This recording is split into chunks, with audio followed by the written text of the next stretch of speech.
Oke, di sini saya sekarang sedang bersama tokoh tani di Desa Sukamulya, tepatnya ini Kampung Baru Sintok, petani sayuran. Nanti kita ngobrol-ngobrol sebentar tentang pengalaman dan keadaan sekarang bertani di sini. Assalamualaikum Pak Haji. Waalaikumsalam warahmatullahi wabarakatuh. Sekarang Pak Haji sendiri di sini sedang bertani. Petani saya lagi bertani bawang daun, tomat sama kembang kol. Bawang daun sama Kembang kol. yang lebih fokus Itu di bawang daun. bawang daun. Kurang lebih Untuk sekarang kurang lebih 5.000 meter lah, 5.000 meter. Daerah bawang. Tomat sama bawang sama kurang lebih 2.000 meter lah. total lahan berapa hektar Pak itu? Untuk sekarang sih masih sekitar 1,5 hektar. Dari mulai perawatannya yang paling sulit dari bawang daun itu apa Pak? Untuk perawatan yang paling sulit itu lebih sulit itu di musim kemarau, karena pada musim kemarau itu jadi hama itu banyak-banyaknya. Sama banyak banget. Contohnya yang muncul lebih unggul penyakit atau hama yang lebih dominan hamanya kah, atau misalkan penyakit berupa patogen atau virus atau Apanya lebih ke yang lebih hamanya? menyerang? Hamanya Contoh hamanya seperti apa? seperti ulat, kemudian itu apa tuh? Semacam yang di tengah-tengah itu kalau sulidat ya, kalau bahasa Sundanya sulidat. Sulidat. Ya. Kalau sulidat itu sejenis apa? Sejenis ulat tapi dia itu kecil yang berada di tengah di tengah daun. Daun. Daun Seperti ulat gerayak. Nah, seperti kelayak tapi itu di dalam Kecil. kecil. Karena itu kan susah ditembusnya sama bumi. Berarti Pak Haji kalau misalkan ada sulidat atau misalkan ulat gerayak itu, cara penanganannya atau cara pengendalian itu apakah di PT satu-satu atau misalkan pakai teknologi penyemprotan insektisida? Yang lebih manjur sih lebih ke dipipil dulu, setelah itu baru disemprot sama insek. Itu lebih praktis. Oke, untuk hari sekarang mungkin Pak Haji ada agenda buat penyemprotan insek ya Pak Haji? Ya ada sekarang. Nah, kita lihat cara pengendalian hama. Kalau di daerah sini disebutnya sulidat, tapi kalau misalkan untuk di wilayah umum mungkin seperti ulat gerayak ya Pak Haji? Iya. Nah, kita lihat bagaimana cara pengendalian ulat gerayak tersebut. Oke, di sini Pak Haji akan menggunakan insektisida, yaitu dari perusahaan Syngenta. Merek dagangnya yaitu Alika. Alika sendiri di sini dua bahan aktif, yang pertama yaitu lambda-silahotrin dan yang kedua yaitu tiametoxam. Nah, di sini dia peruntukannya untuk tanaman cabai, jagung, bawang merah, bawang daun. Terus si insek ini racun kontak, sifatnya racun kontak dan lambung, berbentuk pekatan yang larut dalam air berwarna putih kecoklatan. Nah, terus mengendalikan hama yaitu kutu-kutuan dan ulat-ulatan.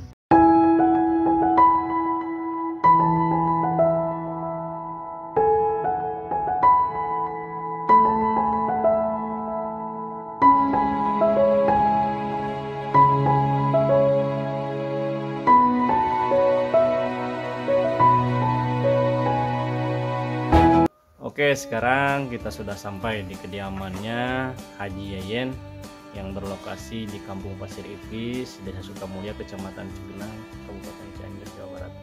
Di sini kita berbicara atau diskusi tentang keluh kesah bertani dan cara budidaya di tanaman sayuran. Oke, Pak Haji.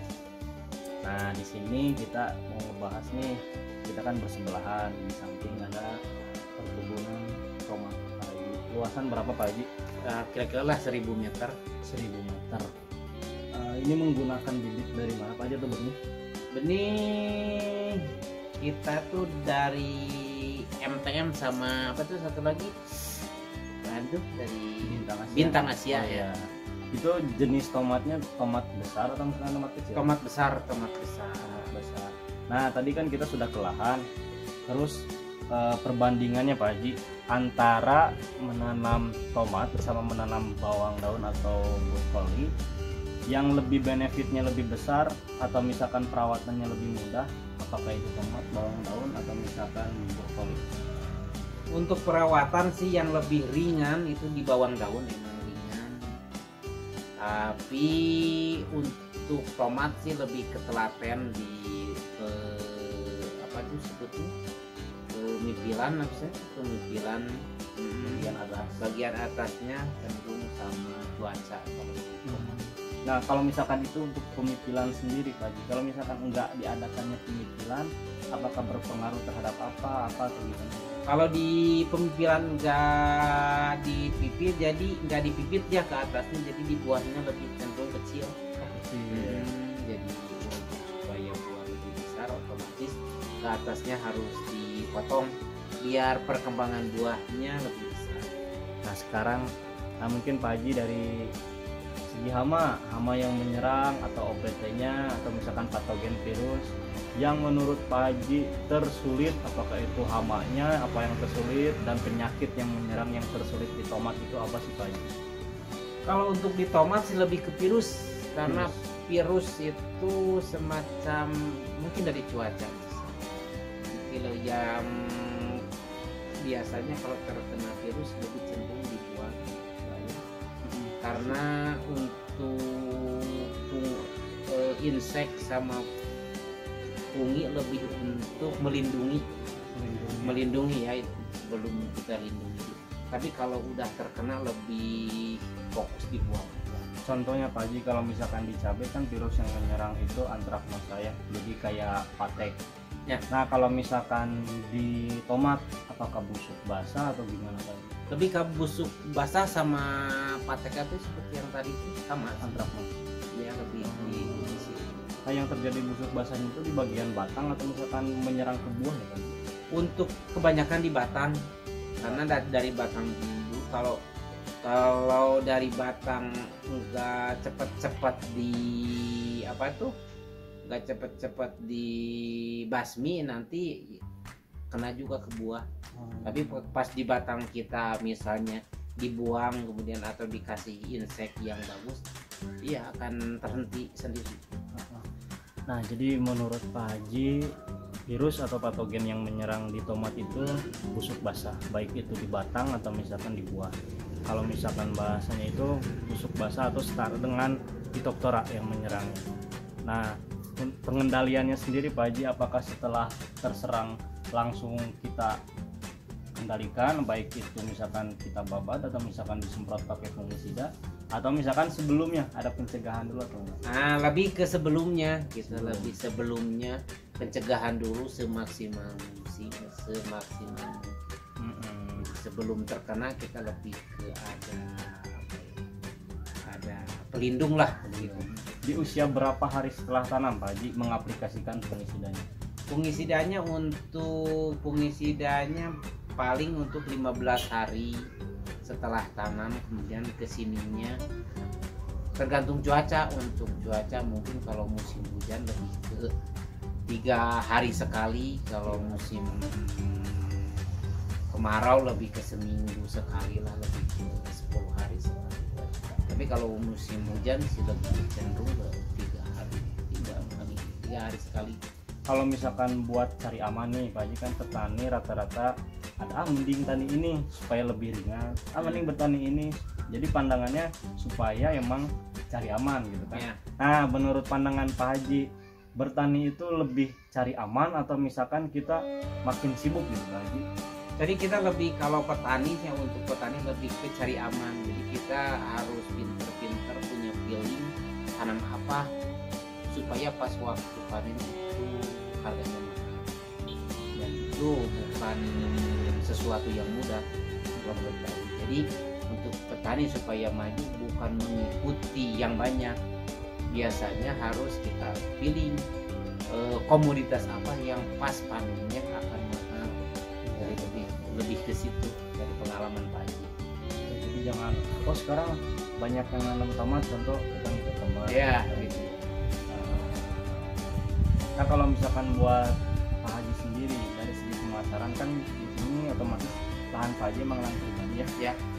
Terus dari segi pemasarannya Pak Haji emang udah punya berbentuk PH packing house sendiri, atau misalkan masuk ke swalayan, atau misalkan ada bandar yang udah menerima langganan gitu.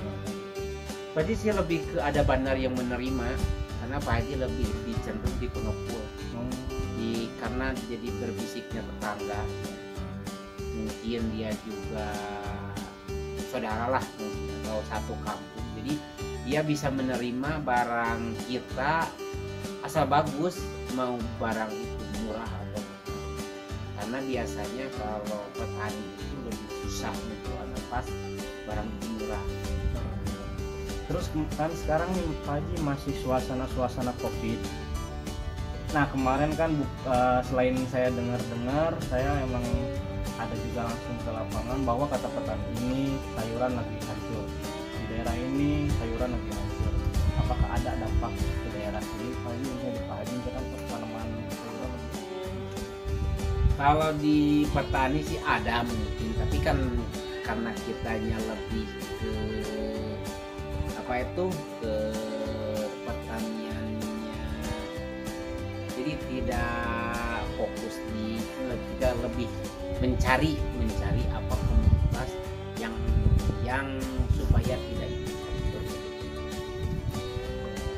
Nah, jadi itu saran budidaya tanaman tomat dari Pak Haji. Nah, Pak Haji mungkin ada pesan-pesan buat petani, mau itu petani kolonial yang udah dan petani kolonial, gimana sih cara bertani yang bijak, terus gimana sih cara budidaya tanaman sebagus mungkin.